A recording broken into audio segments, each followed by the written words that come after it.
And because my sickness kind of comes and goes randomly, I might have to do these in shortened segments, so if it seems like there's a lot of small videos in a row, please bear with me, okay? Also, I am at home. It's, if you can see the clock behind me, it's 7:20 on Monday night. So you better appreciate this, guys. Okay, on your purple worksheet, the very first one here, I'm looking on my computer too, is the Enlightenment philosophers. Be sure you know the four main Enlightenment philosophers, which is Montesquieu, Rousseau, Hobbes, and Locke. Okay? And actually go ahead and throw in Voltaire there too. Just know their main ideas. One of them had separation of powers, one of them had freedom of speech, one liked a lot of government control, one didn't like a lot of government control, so be sure you know each of those.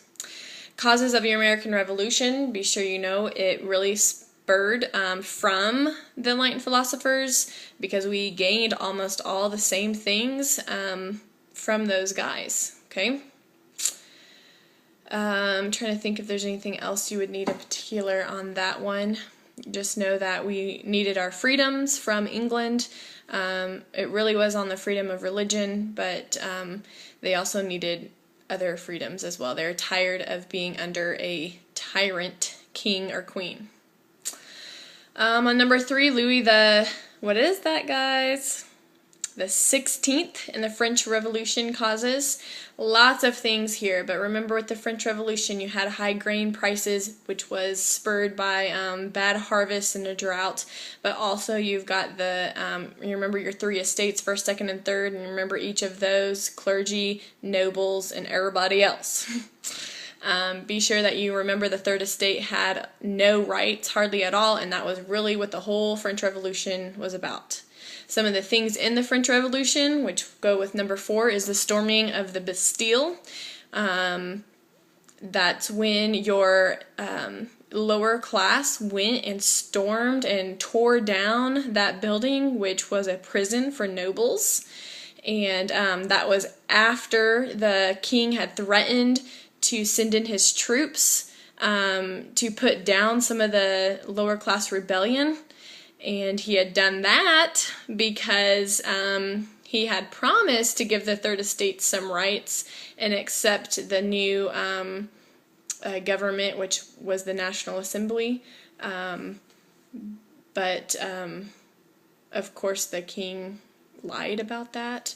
So all the series of events come down to the noble or the lower class wanting the rights, and that the nobles had this prison, and they tore it down, they brought it down, okay? Maximilien Robespierre, number 5, he was the guy that had the, he killed so many people at the guillotine. You guys remember what that time was called? Reign of Terror, in case you're not familiar. And he killed pretty much anybody that was against the revolution. Number 6, England and the Industrial Revolution. Well, that's where the Industrial Revolution started, because they had several things. They had coal, manpower, other natural resources, access to rivers and seas, which led to trade. So without England being so versatile, the Industrial Revolution would never have started there. Number 7, your isms of the Industrial Revolution. If you guys remember, we filled out that worksheet. You've got socialism, communism, Methodism, which is a religion, and utilitarianism. Okay, those 4, be sure you know what those 4 are. We did a worksheet on it, then you had to write sentences, and you had to prove to me in those sentences that you knew what they were, what those isms were. Number 8, effects of the Industrial Revolution. You've got good and bad, and you've got short-term and long-term. And your long-term effects include pollution and destruction of land. Your short-term effects were good, that they were able to mass-produce goods, they were able to sell them and gain lots of profits off of them. We watched a movie on that, Meal Times. Number 9, the scramble for Africa. We mentioned this recently too. We've been talking about it, but that's when all these countries in Europe were going down into Africa and claiming that land for themselves. And you have all the major countries like France and Italy and England, of course, going down into Africa and just pretty much taking over that land and saying, hey, this is mine. And remember, they're trying to do it to increase their empires, because land equals power. Okay, 11, Wars of German Nationhood. Do you remember DAF? D-A-F? Can you say it with me? Denmark, Austria, and France. It was a Denmark war with them first, took them over. Austria, they took them over. And then the Franco-Prussian War, because remember Germany was first called Prussia. That's when Bismarck was able to intercede that telegram, the Ems dispatch, and was able to cause France to actually declare war on Prussia. And that was part of his manipulation moves, his MOM, his mom, master of manipulation moves. Okay, so remember DAF. We tested over that. You guys did pretty good on it. 12, Italian nationalism. Remember, you've got several different smaller states within Italy. They weren't all unified, and Italy was pretty split on it. Should we unify? Should we not? You had a king, Victor Emmanuel II, who wanted to unify. He elected a prime minister named Cavour, and he was actually able to conquer all of northern Italy. And then Garibaldi down in the south, he started out with the something of two Sicilies. What's that called? Kingdom of Two Sicilies. Okay, and he was able to conquer that and then work his way up the boot. Okay, and then remember when Cavour and Garibaldi met up. Cavour thought he was going to have to fight Garibaldi, and then Garibaldi did a very awesome move by just giving over his land to Cavour and saying, hey, we're here to do the exact same things. There's no reason for us to fight. We want a unified Italy. That's what we're going to get. And so he gave his land over freely. Okay, so remember Emmanuel II, Cavour, and then Garibaldi. Garibaldi had his red shirts. If you remember, we had to color that in our notes. And remember that at the end, Italy's unified. They have a lot of problems still. North richer than the South. Problems with the RCC and the Pope. The Pope was given a small itty-bitty piece of land, and it pretty much ticked him off because he had a lot of land to start out with. Over the years, it's gotten smaller. Now it's the Vatican, which came out of that time period.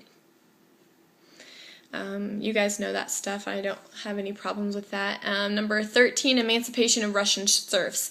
Emancipation, that means freeing of the Russian serfs. Remember we talked about 3 czars, actually technically 4, okay? You got Tsar Alexander the First, second and third, and then you got Nicholas II. And we talked about Nick as the last czar of Europe of Russia, and then he also was the czar during World War I too. But anyway, you had Alexander the First that was he was an okay guy, had some good ideas, but never went, with them. Alexander the Second, he was the good guy. Yes. He actually freed the serfs. And remember, the serfs have, in Russia anyway, they've been freed, then they've been put into serfdom again, and then they were freed, and then they were put into bondage again. Just this repeating back and forth with different czars and just different agendas that these czars had in mind, okay? What do they want out of these people? And remember, Alexander the Second freed them. Alexander the Third brought it back. And so did the Tsar. He had him in serfdom and bondage again. Okay, and then it's not until Lenin, with his Bolsheviks, fun word, do they become free for once and all. And then Stalin, he has his peasant farmers with his collective farms. But remember, I told you that's pretty much the same thing as serfdom, just with a different name. Okay, number 14, the Irish potato famine. all you need to know on that is in the mid-1800s, I think I mentioned this already, that there is a really bad harvest over a series of years, and the Irish were not able to produce the potatoes like they had in the past, and that caused a lot of them to either starve or look for shelter elsewhere. And so a lot of them there's this huge mass migration into the United States in the mid-1800s due to the Irish potato famine. Okay, 15, women's suffrage movement. That happened in the late 1800s and early 1900s all across the world, in Europe and in the United States. Here in the United States, women don't get their freedom of to vote until after World War I. And I remember telling some of your classes that a lot of it was due to the women actually working in the factories, and that was their kind of hook to say, hey, if we can do a man's job, then why can't we do a man's job of voting? And finally here, the 18th Amendment in 1918, women were able to vote. And shortly after that, there's a big revolution worldwide too. There are still some places, though, here in the whole world, mainly in the Middle East and some in Africa, that don't have women's suffrage still today. Keep that in mind. Number 16, causes of World War I, most recent stuff here. Lots of things here. Germany and all these countries are coming to form these major nations, so nationalism was. The alliances was one. There's 4 of them. Alliances was a big one. Remember, I told you I think that's my golden stamp there that caused World War I, all the alliances forming. Also, the arms race, who can build up the biggest and baddest army. And then also the economy, too. Them trying to go down into Africa, build their empires up, and then with the Industrial Revolution, it also helped boost the economy. Number 17, Zimmermann Note. You should remember this. It's a note from Germany to Mexico asking them to help invade us, the U.S. We intercepted that. We told Mexico no, no. And of course, they backed out of it, but that got us into World War I. Ticked us off. 18, Romanov dynasty. Really don't need to know a whole lot about that, only that that was the last of the czars. Nicholas II was a Romanov. That's the last name. Remember, dynasty is a ruling family. They ruled for about 300-ish years, and Nick was the last of them to rule, and that ended the Romanov dynasty. Okay. Whoever is your substitute, be sure that they're pausing every once in a while to make sure you guys have enough time to write this stuff down in case you don't have it, okay? Okay, 19, Treaty of Versailles. Please say Versailles, not Versailles. It ends World War I and puts all those punishments against Germany, which ultimately causes World War II, but Germany has to pay $30 billion in war reparations to all those different countries. They can't build up a navy, they can't have so many in their army, they can't get so close to France, all these things, and, ultimately it causes World War II because Germany is tired of following those rules. Effects of World War I, well, remember you've got all the different changes in geography with the new countries like Poland and Yugoslavia and Czechoslovakia, all those fun names. Also, you could put in there the horrible death rate, massive deaths because of the new weaponry. You can put in new weaponry, but new weaponry kind of has a face because, yeah, it's good because you get to use it against your enemy, but then it causes all those deaths. So, yeah, it's Okay, 21, causes of World War II. Well, you can put down Germany breaking the Treaty of Versailles, and that should pretty much cover it if you remember the details of the Treaty of Versailles. Germany is fed up with having to be the underdog this whole time. They've been beat down verbally, not physically, okay? Mentally, they've been told that they're the worst nation now because they caused World War I. And then, of course, that just led the way for 22 for Hitler to gain power because he got on the scene and said, hey, we're not to blame for this. Remember, it started down in Bosnia and Sarajevo. And also, if you elect me, as a good politician would say, I'll create jobs, and he's going to end the Treaty of Versailles. Those are big things to say right there. So causes, number 21 and number 22 kind of go together because your causes outline or set the stage for Hitler to come in and take over. Okay, 23. Almost done, guys. Stick with me. Japan and World War II. Remember, Japan, even though they're allied with Germany and Italy, kind of did their own thing. They're looking to expand their empire. And they were also the last ones to surrender in World War II. We had to use the bombs. Some people say that we didn't have to, but others said it's either use them or keep losing our men in the war. 24, D-Day. You remember this? We just took a test over this. As soon as I get back to school, hopefully we'll be able to go over those tests too. I'm really sorry, guys, that we just took a test and that I've been sick and we get to take a test again. I'm sorry I can't help what Mother Nature decides to put on me. Okay, so 24 D-Day, June 6, 1944. That was the massive attack from all the Allies, which is Britain and U.S. mainly are those forces, okay, go to land in Normandy, which is on the beaches of France, and they're trying to use everything they can to defeat the Nazis, because at this point in the war, the Nazis are in France and Germany. That's it. So June 6, 1944, the landing, the storming of the beaches of Normandy, and despite all the obstacles that Germany had set up, the Allies persevered. We won. 25, the Holocaust, you know this. 9 people total died, 6 million of whom were Jews. It included other non-Aryans, or remember the word Aryan was that purebred German breed. That's it. You should probably know on that. Results of World War II. Well, Germany's to blame again. New countries are going to form again. You got massive death. Remember, there's 75 million people total that died. We used the atomic bomb. That's really the only new weapon that was created at the time. So besides the high deaths and that Germany gets blamed again, there's really not a whole lot. You could also add the spread of communism by the Russians kind of gave the Russians the opportunity to do that since they helped us out. Divisions of Germany. Remember, Germany was like pretty well split in half, and the East was communist under the Soviet rule. Russia ruled it, and the West was free.